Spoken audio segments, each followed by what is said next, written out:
Cuentas y cuentos. Gracias por acompañarnos en un programa más de Cuentas y Cuentos, en cada episodio un universo. Hoy nos acompaña Vivian Carvajal Jiménez, quien es la coordinadora del proyecto Contexto Transfronterizo del Triángulo Norte-Norte de Costa Rica. Vivian, muchas gracias por acompañarnos en este episodio de Cuentas y Cuentos de la Oficina de Comunicación. Muchas gracias por la invitación. Este espacio nos permite divulgar el quehacer de la División de Educación Rural. Es una unidad académica de la Universidad Nacional que forma educadores y educadoras para primaria en todas las comunidades y territorios rurales del país. Gracias, Vivian. Empezando un poquito para poner a la gente en el contexto de qué consiste este proyecto de investigación. El proyecto abarcó tres grandes áreas temáticas. Nosotras trabajamos en 2 cantones del país donde hay comunidades fronterizas, que son Upala y Los Chiles, en la zona norte-norte.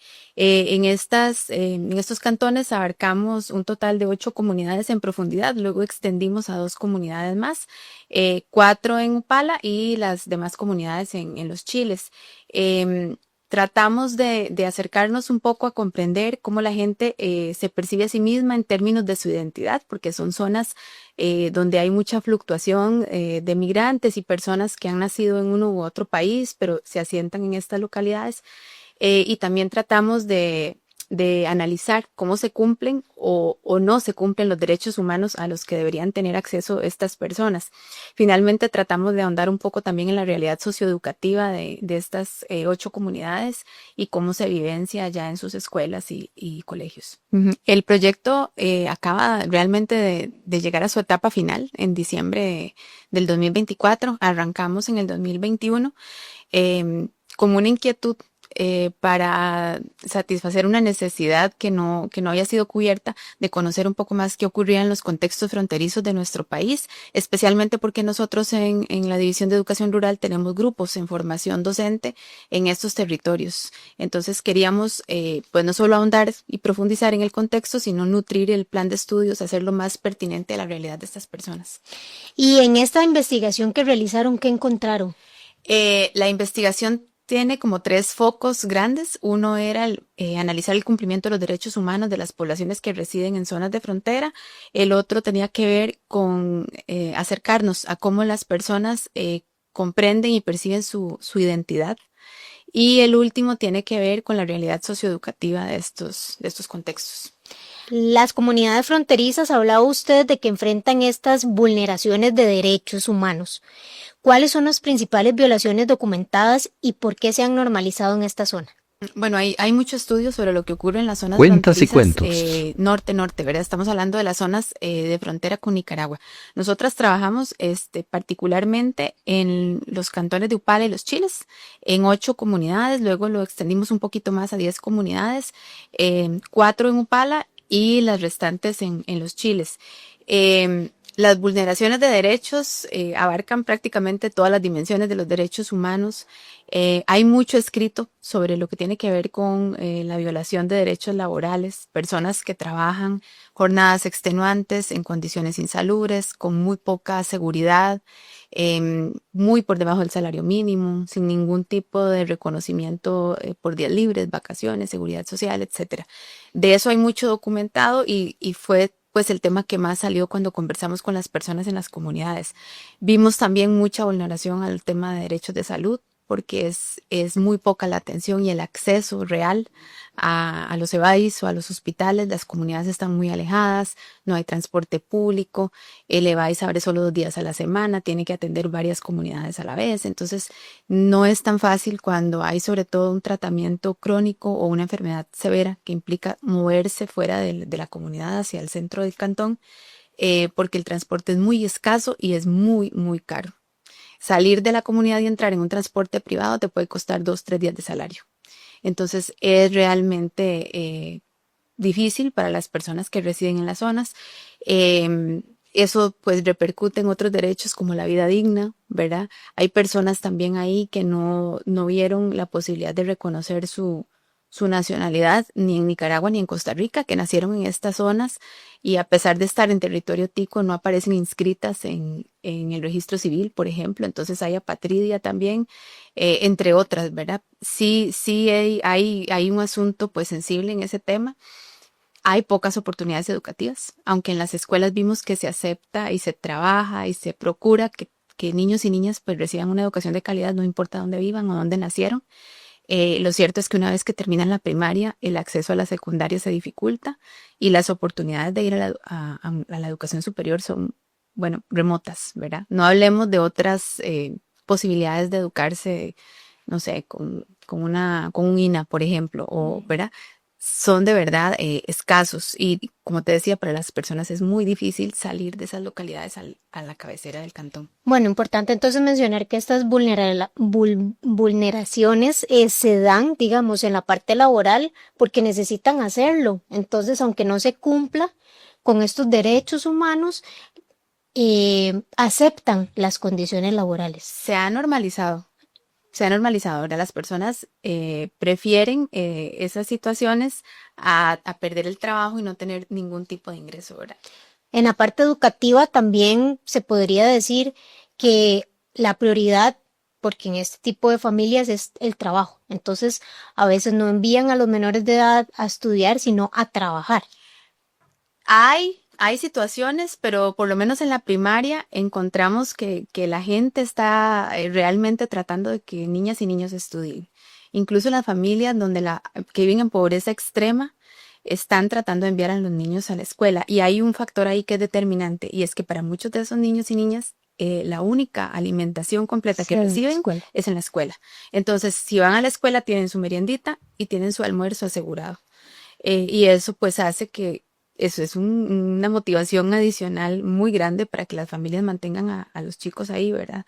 Pero sí es cierto que estos niños tienen jornadas también muy largas porque tienen que ayudar en casa, tienen que cuidar hermanitos, tienen que preparar almuerzos porque papá y mamá salen de madrugada, etcétera, ¿verdad? Entonces sí es verdad que viven en una situación pues bastante dura donde asumen roles que normalmente niños de esa edad no tendrían que asumir. Claro. La pobreza y la exclusión afectan a estas comunidades de manera estructural. ¿Cómo impactan estos factores en la vida diaria de las personas y qué oportunidades reales tienen para salir adelante? Porque como usted dice, es algo que ya se ha venido normalizando. Entonces, ¿cómo hacer para que estas personas salgan de ese círculo vicioso, por decirlo de alguna forma? Sí, es difícil y encontramos que las personas que lo han logrado tienen dos grandes anclajes. Uno es la organización comunitaria y el otro es la educación. Entonces lo vimos sobre todo con grupos de mujeres que han logrado, formando círculos de gran sororidad y ¿verdad? De mucha valentía, romper círculos de violencia, empezar a estudiar, estimular a sus hijos para que continúen estudiando, formar empresas, sembrar, vender sus productos, ¿verdad? Arreglar su casa de habitación. Entonces, agrupadas, organizadas, ¿verdad? Como un núcleo. Hay experiencias muy exitosas, ¿verdad? Generalmente de mujeres. Lo vimos mucho más en caso de las mujeres que de los hombres. Hay instituciones que han empoderado también a las mujeres en este sentido, ¿verdad? Por ejemplo, Senderos es una instancia muy activa en la zona, en Upala con más fuerza quizás, y ellas pues ayudan a las mujeres a romper precisamente círculos donde habían sido agredidas, manipuladas, ¿verdad? Donde creían que no podían estudiar y demás. Pero creo que esos dos aspectos son como sumamente importantes y han ayudado a la gente a romper, ¿verdad? Paradigmas y a salir tal vez de esa violencia estructural que los tiene pues atados, ¿verdad? Y realmente la gente está un poco como apagada, como creen que no pueden salir de ahí, ¿verdad? Y eso con los hombres es muy notorio. Ellos dicen como esto es lo que hay, no se puede hacer más, esto es lo que tengo, ¿verdad? Hay como apatía, ¿verdad? Como desilusión también porque han sido víctimas año tras año tras año de situaciones de violencia, ¿verdad? Y no cambia, la situación no cambia. Bueno, comentábamos que las escuelas también alimentan a estos niños y no solo se convierten en centros para educar, sino que también cumplen funciones de asistencia social, salud y seguridad. ¿Cómo llegaron a asumir este rol y qué impacto tiene esto para la comunidad?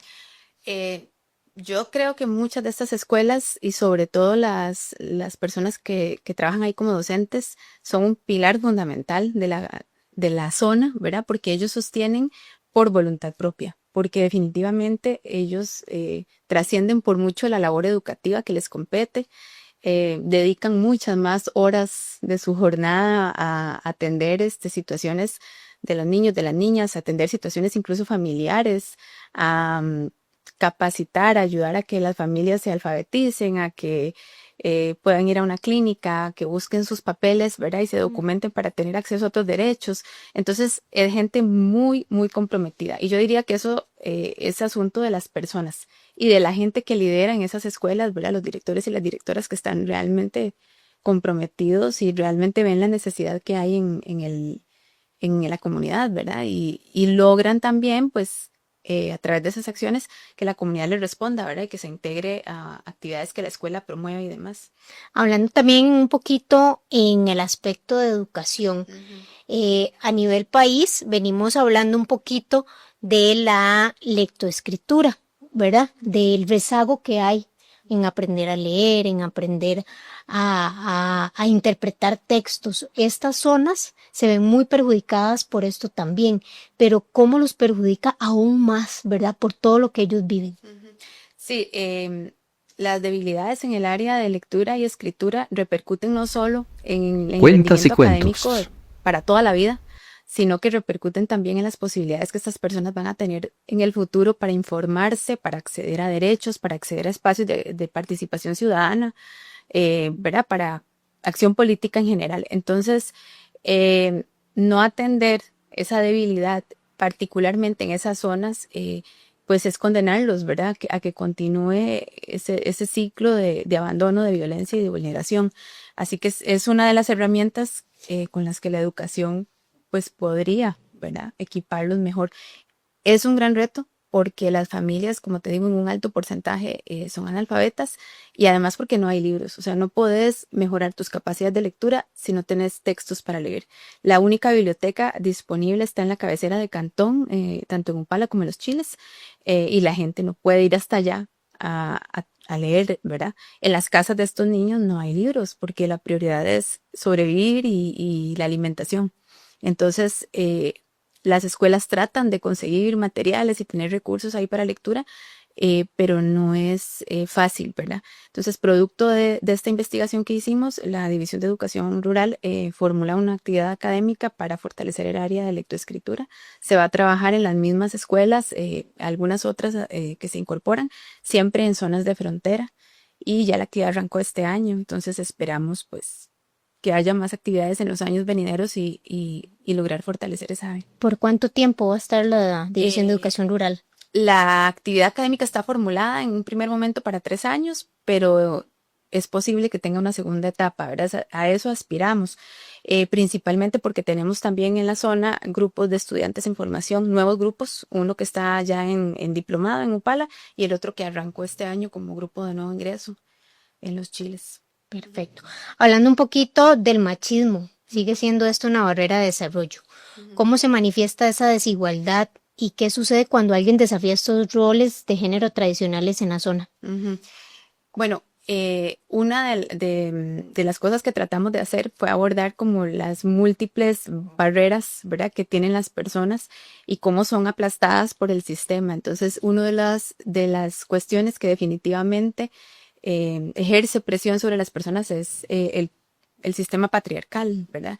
Entonces, tanto hombres como mujeres son víctimas de esa estructura, ¿verdad? Que les dice que tienen unos roles determinados y que no pueden, en este caso las mujeres, salir a estudiar, profesionalizarse, ser dueñas de empresa, a pesar de que muchas de esas mujeres son jefas de hogar, ¿verdad? Muchas son mujeres solas. Y con los hombres encontramos casos muy llamativos de hombres que ya están ejerciendo una masculinidad distinta, digamos, de la que los roles tradicionales les asignaban, que cuidan a sus hijos, que estimulan a sus esposas para que salgan a estudiar, que no tienen ningún problema en asumir el control de la natalidad o incluso solicitar una cirugía para no tener más bebés, etcétera. Y esas cosas son sumamente cuestionadas en estas localidades. Entonces, los hombres que asumen esos roles son señalados, son objeto de burla, ¿verdad? Es una situación que no es fácil porque son incluso marginados por sus propios familiares, ¿verdad? Y también es difícil para las mujeres porque entonces también son señaladas como la bruja, ¿verdad? ¿Verdad? La que domina al esposo, etcétera, etcétera. Pero sí vemos que que está cambiando, ¿verdad? Nosotros hablamos con varios de estos hombres, ¿verdad? Y le preguntábamos, pero ¿cómo? O sea, ¿cómo usted en este sistema, ¿verdad? Con estas condiciones ha logrado romper de esa manera. Y lo que nos dijeron a mí me llamó la atención porque él decía, mis hijas, ¿verdad? Es por ellas que yo quiero que tengan un modelo de hombre distinto, eh, que entonces yo quiero hacer también cambios. Entonces eso, ¿verdad? Es un motor muy importante. Ya para ir finalizando, si tuviera aquí al presidente de la República o el ministro de Educación, ¿qué les diría para estas comunidades fronterizas sobre sus necesidades y las acciones urgentes que hay que tomar en cuenta? Bueno, necesidades hay muchísimas, muchísimas. Son comunidades Cuentas que se y han cuentos. creado además al margen de los nacionalismos y de los estereotipos que hay tanto de un lado de la frontera como del otro. Ellos tienen su propio modo de vida, su propia cultura, su propia forma de sobrevivencia, pero tienen muchísimas necesidades y el abandono estatal es evidente. Entonces, creo que urgente sería buscar mecanismos para atender realmente el acceso efectivo a los derechos humanos de estas personas, desde los más niños hasta la gente adulta, pero habría que hacer un esfuerzo importante también, yo creo incluso que trascienda la frontera, porque muchas de estas personas viven al otro lado de la línea, ¿verdad?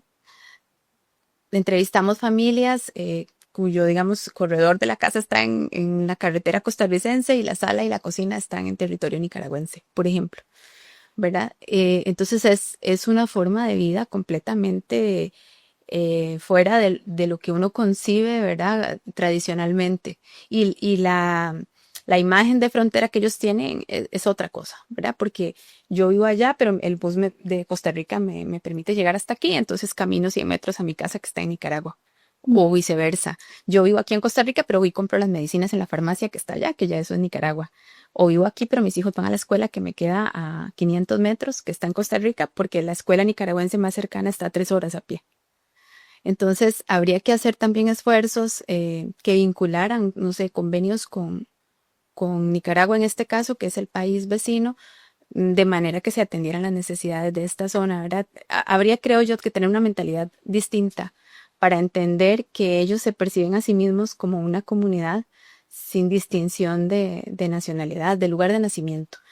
Pero definitivamente el tema laboral es urgente, el estado de los caminos, el acceso a servicios públicos mínimos, ¿verdad? El transporte y, por supuesto, escuelas muy bien equipadas con todos los recursos para que la calidad de la educación mejore.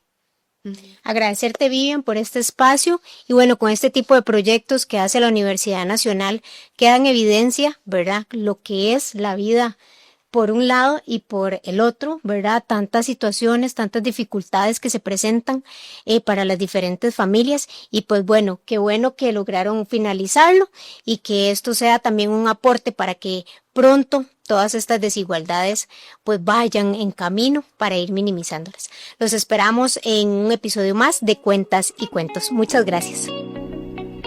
Cuentas y cuentos.